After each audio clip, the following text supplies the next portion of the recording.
beaucoup de divergences entre les prédicateurs. Il y a certains qui disent que la seule couverture spirituelle, c'est le sang de Jésus-Christ. Parce que Dieu a donné sa vie pour nous. C'est la seule couverture que nous avons. Mais cependant, malgré qu'il y a une divergence dans ce thème, nous ici nous croyons que à qualité d'avoir la couverture spirituelle de Jésus-Christ, le Fils aussi doit avoir une couverture. Et cela fait partie parmi les thèmes où les prédicateurs ont du mal à s'entendre. Il y en a plusieurs thèmes qui mettent les pasteurs entre divergences. Ils n'arrivent pas à se comprendre. D'autres disent que Jésus-Christ est Dieu. D'autres disent que Jésus-Christ est Fils. Il y a aussi des thèmes où les gens disent que la femme ne peut pas baptiser. D'autres peuvent dire aussi la femme doit baptiser. Mais cependant, car cela se tienne, ici nous croyons sur une couverture spirituelle. Amen. Amen. Amen. Nous avons dit que la couverture spirituelle doit guider, doit corriger, doit défendre et contrôler. Et la couverture que tu es sous doit te guider, doit t'orienter, doit te corriger et doit te défendre. Mais ce soir, je vais parler d'un petit élément. La couverture spirituelle en sauvetage. Oui. La couverture spirituelle en sauvetage. C'est de ça que je vais parler. Sans plus tarder, suis-moi bien parce que je crois que j'aurai au moins 40 minutes. Je ne serai pas très long. Mais je pense que ce soir, le Dieu de Père va te bénir. Nous sommes dans le livre de Actes chapitre 12. Verset 4. Verset 6 et verset 11. Amen. Acte 12, le verset 4. Oui. Après l'avoir saisi et jeté en prison. La Bible nous commence à montrer qu'après l'avoir saisi et jeté en prison. Oui. Et le mit sur la garde de 4 escouades. La Bible dit qu'on l'a mis sous l'escorte de 4 escouades. À l'entrée de jeu, quand on parle du mot escouade, je pense que c'est les militaires qui vont me comprendre. Escouader, c'est la subdivision, c'est-à-dire une partie de région de corps d'armée. C'est une section. En d'autres termes, une petite unité. C'est de là on est en train de parler que Pierre, ce n'était pas seulement 2 personnes qui étaient à côté de lui, mais c'était une unité. Waouh. Oui. De 4 soldats chacun. Oui. Avec l'intention de le faire comparaître devant le peuple après la Pâque. Verset 6. Le verset 6. La nuit qui précéda le jour où Hérode allait le faire comparaître, Pierre, lié de 2 chaînes, dormait entre 2 soldats. La nuit qui précédait le jour où Hérode allait le faire comparaître. Je suis venu dire à une personne, peu importe la durée de la nuit, le soleil va apparaître. Il y avait une nuit qui devait laisser la place au jour. Mais cependant, la Bible nous fait mention, Hérode allait le faire comparaître. Pierre était attaché avec les 2 chaînes, dormait entre les 2 soldats. Amen. Oui. Et des sentinelles devant la porte gardaient la prison. Oui, verset 11. Le verset 11. Revenu à lui-même, Pierre dit: je vois maintenant d'une manière certaine que le Seigneur a envoyé son ange et qu'il m'a délivré de la main d'Hérode et de tout ce que le peuple juif attendait. Parole du Seigneur. Inclinons nos têtes. Glorieux Père Céleste, toi qui parles mieux que les hommes, depuis la pluie du temps, tu n'as jamais ni corps, ni os, mais tu as toujours emprunté un corps pour parler. Ce soir, j'ai été bénéficiaire de la grâce que tu as touché le cœur du Père afin que je puisse parler à ton peuple. Toi, descends et parle. Toi, le meilleur enseignant parfait. Toi, le donateur de tout temps. Circoncis nos cœurs, circoncis nos oreilles. Bénis ta parole. Accomplis de quoi tu nous as appelés dans ces lieux. Le reste pour ta parole. Nous te l'avons ainsi demandé, prier. Amen. Est-ce que tu peux acclamer pour le Seigneur? Nous parlons sur la couverture spirituelle. Alors ça a été défini noir sur blanc ici. Qu'est-ce que la couverture spirituelle? À l'entrée de jeu, la couverture sert à couvrir une chose. C'est de là par définition, on va dire que c'est quelque chose qui sert à dissimuler. Je donne un exemple clair. Et vous allez voir que si une maison n'a pas une toiture qui couvre toute la maison, la maison ne sert à rien. Parce que cette couverture va protéger contre les rayons du soleil, va protéger contre la pluie, va protéger contre beaucoup de choses. Or, une belle maison, s'il n'a pas la couverture, ça ne sert à rien. C'est ainsi que vous allez remarquer, il y a d'autres maisons, les gens peuvent habiter et les portes ne sont pas encore finies. Ils peuvent fermer ça même avec les tôles. Mais s'il y a la toiture, ils peuvent dormir en paix. C'est qu'ils ont une couverture. Mais ce soir, quelques minutes, je veux parler sur la couverture spirituelle en sauvetage. Bien aimé dans le Seigneur, de là où nous venons de lire, on nous parle de Pierre. Qui est Pierre? Pierre, par nature, est un pécheur. Pour la première fois qu'on parle de Pierre dans la Bible nous fait mention que Christ marchait au long du lac et il va voir deux barques. Et en voyant les deux barques, Christ va s'approcher pour demander une barque qui était de Pierre. Alors Pierre va céder la barque en Christ. Et quand Christ va finir de prêcher, Christ va rentrer dans son problème. Je vous ouvrir une parenthèse. Que peu importe les situations qui t'arrivent, mets d'abord Christ en premier. Parce que si Christ est en premier, ton problème aura la solution. Pierre n'a pas vu d'abord qu'il a prêché, il n'a rien eu et il ne peut pas d'abord accepter Christ. Non, ce n'était pas le cas. Mais cependant, il a accepté Christ pour avoir sa barque. Et c'est de ce Pierre-là que nous parlons ici. Tous nous connaissons l'histoire. Je suis en train de définir qui est Pierre. Avant de parler de là où nous venons de lire de Actes chapitre 12. Le Pierre que nous parlons ici, c'est ce Pierre qui a fait déplacer Jésus-Christ pour aller prier pour sa belle-mère. Le Pierre que nous sommes en train de parler ici, c'est le frère d'André. Le Pierre qu'on est en train de parler ici, c'est celui que Dieu a dit que tu me régneras 3 fois. Le Pierre qu'on est en train de parler ici, c'est le Pierre que Dieu a légué la clé. Le Pierre qu'on est en train de parler ici, c'est le Pierre qui était non instruit. Mais lorsque l'Esprit est rentré en lui, les scribes et les pharisiens, ceux qui regardaient Pierre, ils étaient tous devenus en étonnement parce que Pierre parlait comme un homme instruit. C'est de ce Pierre que nous parlons. C'est quelqu'un qui a marché avec Christ. C'est quelqu'un qui a vu les miracles et les oracles de Christ. Souvenez-vous, ils étaient à la montagne. Quand Christ était du haut de la montagne, Pierre va dire à Jésus, nous devons faire 3 tentes.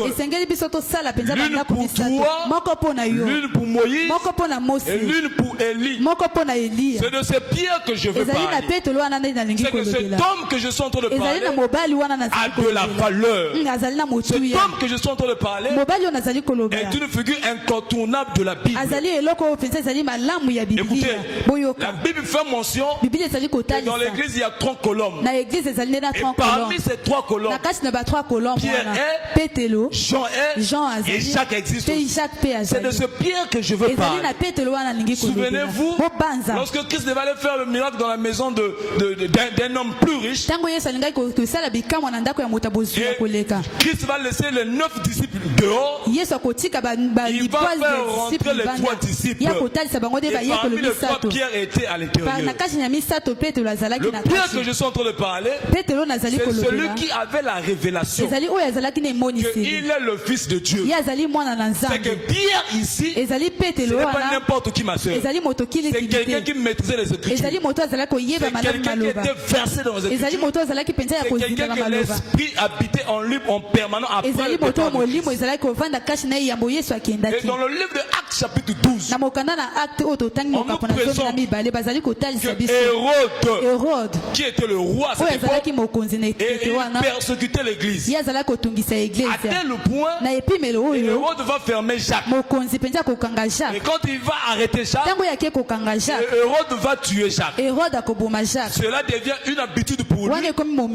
Parce qu'à cette époque, les apôtres commençaient à parler de Christ de maison en maison. Donc bien que l'on est en train de parler ici, on ne lui a pas arrêté parce qu'il a volé. Non, on ne lui a pas arrêté parce qu'on l'a trouvé avec la femme de quelqu'un. Non, on ne lui a pas arrêté parce qu'il a escroqué. Non, mais on lui a arrêté à cause du nom du Seigneur Jésus-Christ. Et lorsqu'il a pris Jacques, il a tué Jacques devant tout le monde. Le peuple était content. Le roi aussi était heureux. C'est ainsi qu'il va prendre l'idée d'arrêter encore Pierre. L'histoire va se répéter. Et lorsqu'il va arrêter Pierre, c'est là dans le livre de Actes 12 verset 4, la Bible va nous faire mention qu'il était enchaîné par de 2 chaînes. C'est le premier élément. Il n'était pas libre dans la prison, mais enchaîné par les 2 chaînes. Deuxième chose, il n'y en avait pas que 2 gardes qui gardaient Pierre. Non, voilà pourquoi j'ai mis l'accent sur le mot escouader.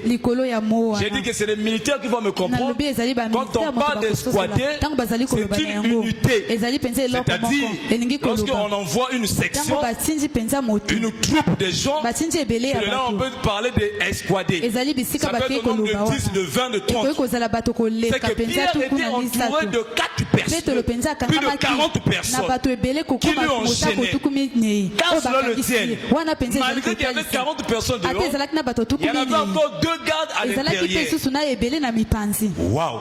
Malgré qu'il y avait 2 gardes, il était enchaîné. Et de ce là, le verset 6 qu'on vient de lire, la Bible nous fait mention que la nuit qui précédait, qu'est-ce qui se passe? Imaginez-vous, la nuit d'aujourd'hui, en réveillant demain, Pierre va trouver la mort. Pierre est devenu désespéré. Pierre qui a marché avec Dieu. Pierre qui a vu les oracles des miracles. Il disait que je commence à voir seulement ma mort. Qu'est-ce que je peux faire encore? Je suis enchaîné, entouré de gardes.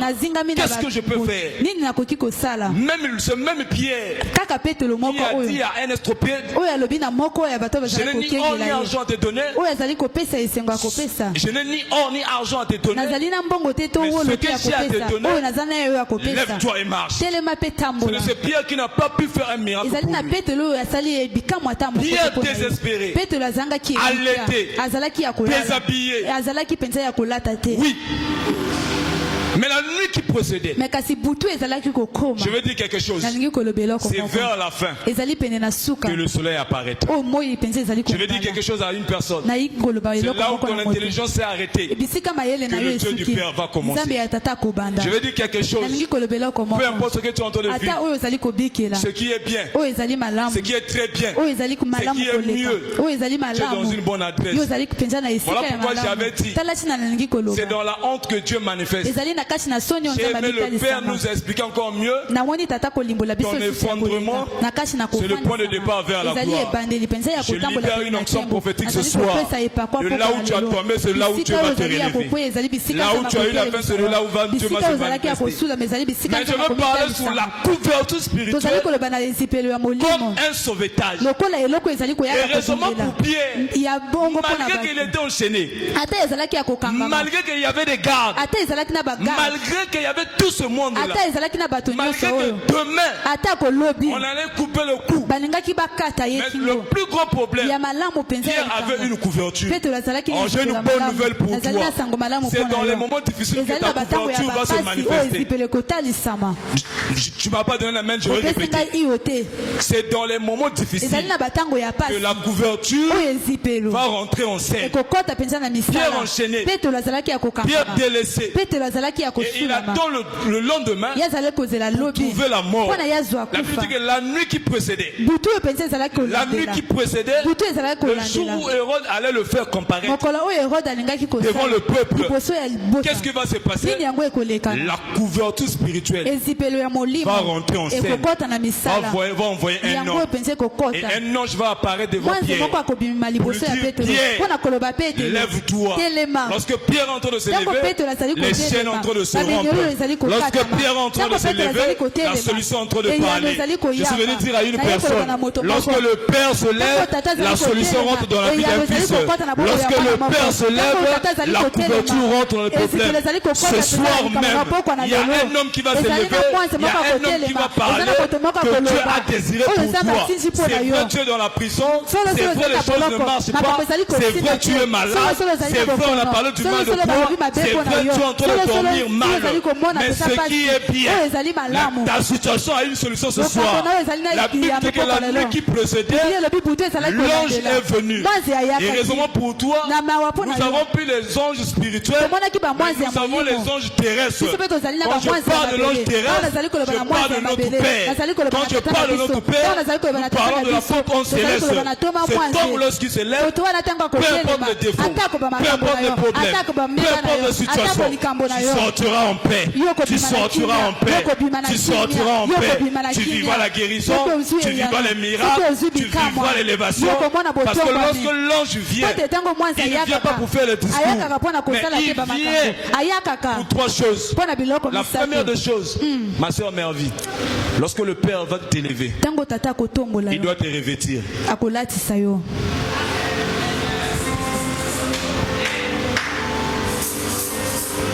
Lorsque la gloire arrive, la gloire va te revêtir. C'est le premier élément. L'ange va dire: Pierre, habille-toi. Parce que Pierre avait perdu sa dignité. Pierre avait perdu son autorité. J'ai une bonne nouvelle pour toi. Là où ton autorité était éteinte, là où ta dignité était diffamée, c'est de même là où ton autorité va s'élever. Je suis venu dire à une personne, là où on t'a rejeté, c'est là où on va t'élever. Je n'ai même pas besoin de ton amen, mais le Fils prodige va me donner un amen. Je pose la question au Fils prodige: pourquoi tu me donnes un amen? Le Fils prodige va me dire que mon frère, ce que tu es en train de dire, j'en ai vécu. Lorsque je vais revenir chez le Père, la première des choses que le Père va présenter, qu'on me donne une nouvelle robe. J'ai une bonne nouvelle pour toi. Même si la famille a pris la robe, ça c'est leur robe. Même si la femme de Potiphar a pris la robe, ça c'est leur robe. Mais lorsque le Père, cela te donnera la robe, cela te mettra au-dessus. Et il dit à Pierre, revêtis-toi, parce que Pierre devait s'habiller. Ce que j'ai aimé, au verset 11, Pierre revenu en lui-même. Écoute ce qu'il va dire. La Bible dit, Pierre dit, maintenant, j'ai l'impression, où je veux hyperboler un peu. Quand on parle de l'hyperbole, c'est l'expression exagérée. Amen. La Bible dit maintenant. C'est que Pierre n'avait plus l'espoir. C'est que Pierre ne regardait encore aucun insu. Et cela m'a poussé à voir et à condamner ceux qui ont cette attitude. C'est vrai. Dans les problèmes, c'est la faiblesse qui arrive. C'est vrai. Dans les problèmes, tu n'as plus d'issue. Tu sais plus quoi faire, comment vivre. Mais il y a une bonne nouvelle. Lorsqu'il n'y a aucune porte, c'est maintenant qui arrive. C'est maintenant qui arrive. Pierre a dit, maintenant, je sais vraiment. Pierre a changé son langage. Le Seigneur a envoyé un ange qu'il m'a délivré. Que le Dieu de mon Père puisse envoyer un ange pour te délivrer.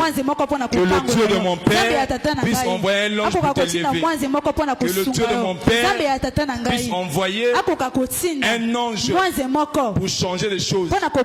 J'ai dit que je veux condamner une attitude. Et cette attitude, je l'ai vue aussi de Job. J'aimerais terminer. J'aimerais citer la couverture spirituelle en sauvetage. Cette couverture viendra pour te sauver. Job 19, 25. Est-ce que tu peux acclamer très fort pour le Seigneur?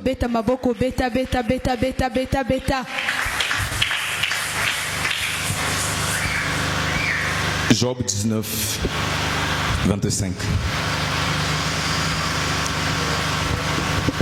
Le verset 25.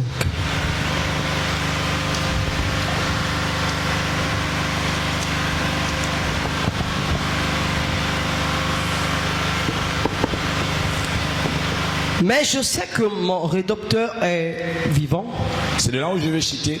C'est très capital. Aujourd'hui, je sais que les doyens sont là.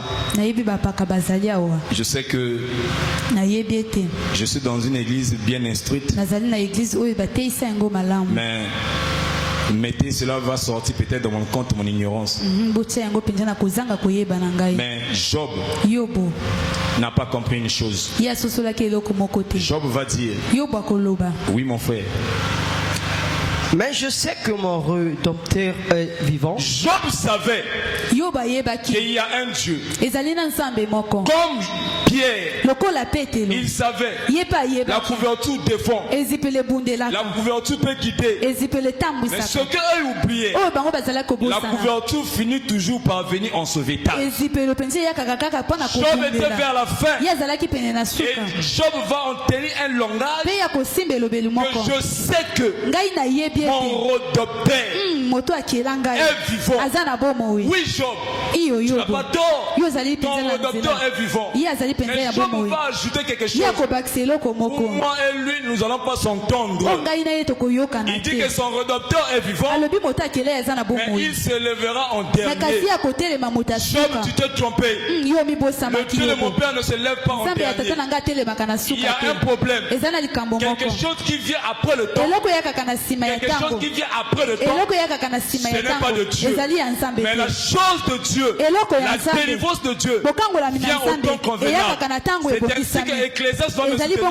Il va dire chaque chose à son temps. Mais comme toi tu n'es pas content, comme tu ne me donnes pas un amen, que Job n'a pas compris, Job lui-même va arranger ce qu'il a dit. Job lui-même, ce soir, il va changer le langage. Job lui-même, il va dire mon frère, je n'avais pas compris. Dieu ne se lève pas le dernier, mais Dieu se lève par rapport à son temps. Job à la barre, viens parler. Job 42:3. Job vient parler. Écoute, Job va affirmer son erreur. Que Dieu ne vient pas au dernier, mais Dieu vient au temps convenable. Que dit les Écritures? Job 42, le verset 3. Oui. Quel est celui qui a la folie de... Qui est celui qui a la folie? Job commence à se poser la question. Parce que Job a compris. Dieu ne se lève pas le dernier. Job va condamner. Qui a de la folie? Qui a de la folie? Job va se contredire lui-même. Parce que Job au départ va dire que Dieu va se lever le dernier. Et quand tu as apporté une écriture à Job, Job en étant un chrétien fervent, il va changer le langage. Qu'est-ce qu'il va dire? Quel est celui qui a la folie d'obscurcir mes desseins? Écoute, maintenant il va changer le langage en disant quoi?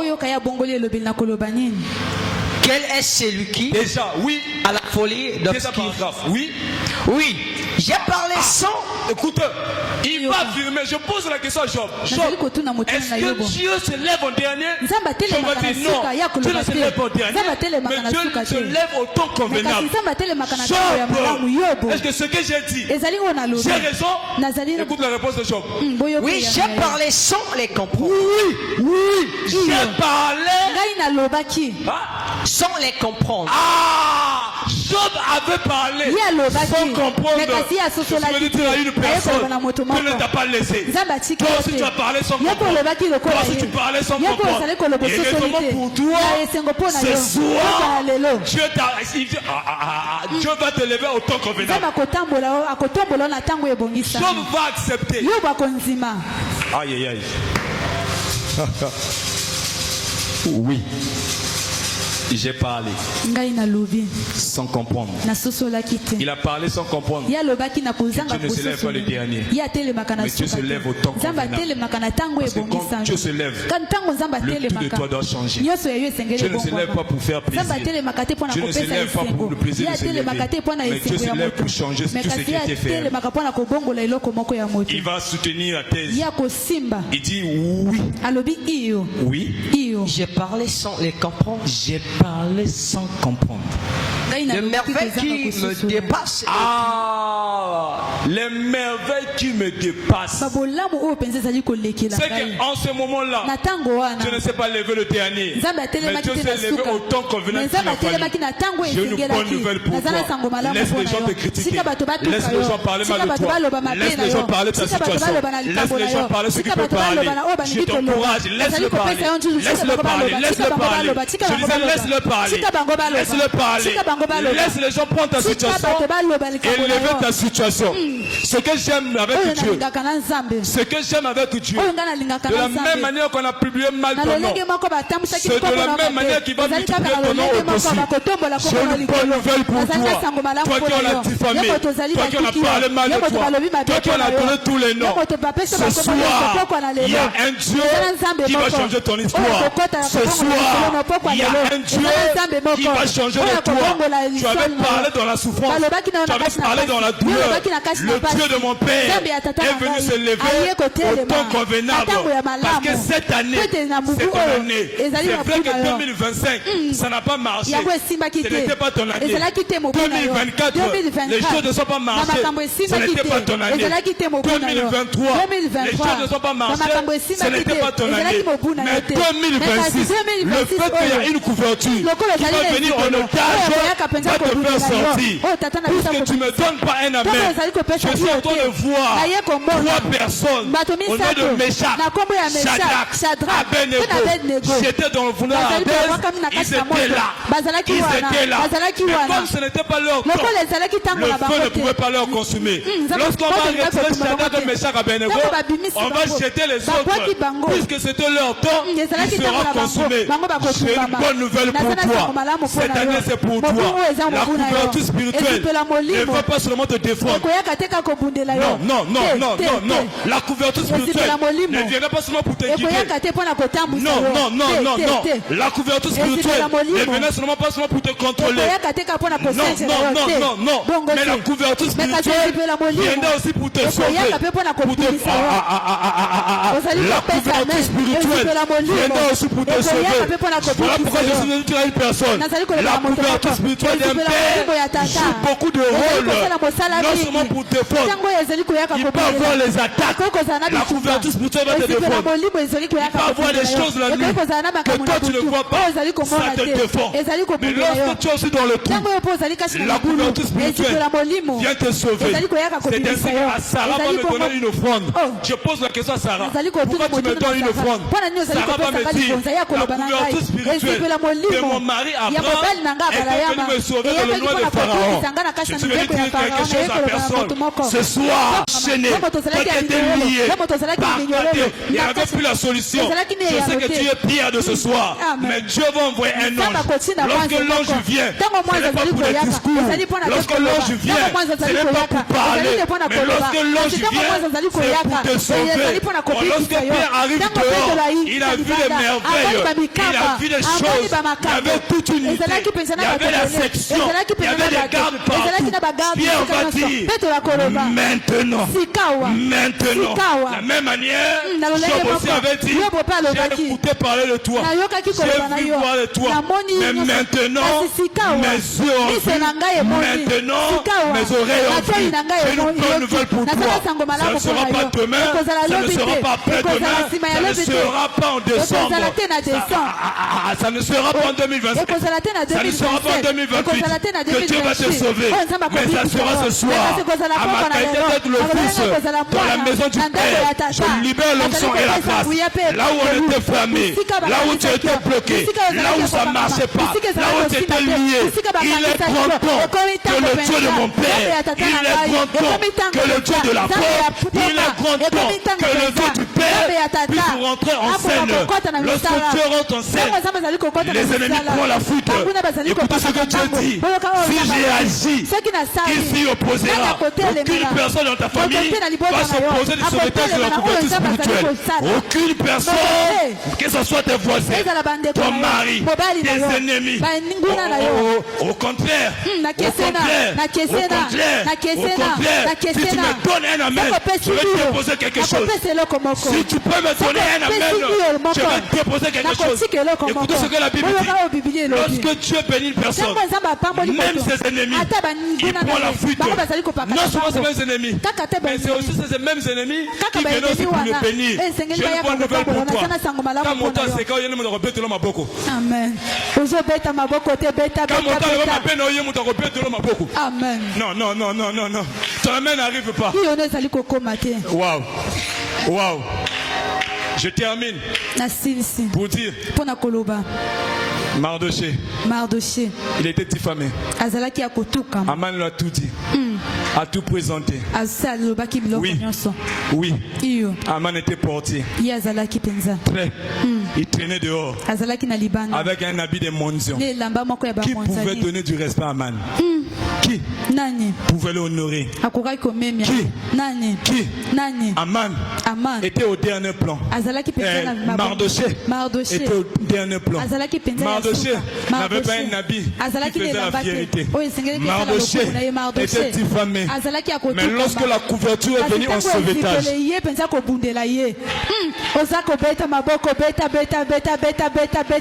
Lorsque la couverture est venue en sauvetage, lorsque la couverture est venue en sauvetage, il va quitter du portier au chef de la ville.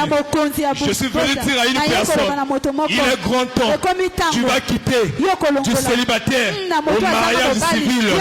Il est grand temps, tu vas quitter le stérile au mère de jumeaux. Il est grand temps, tu vas quitter du chômage un chef d'entreprise. Il est grand temps, tu vas quitter de la bassesse à la richesse. Je suis venu dire à une personne, un jour, Saoul est sorti, fils de son père, pour aller chercher les ânesses. Mais lorsqu'il va rentrer de la maison, il va rentrer comme un roi. J'ai une bonne nouvelle pour toi. Ce soir, la couverture spirituelle va te ramasser, va changer les choses, va te mettre en position où les gens seront étonnés. Que le Dieu de mon Père vous bénisse.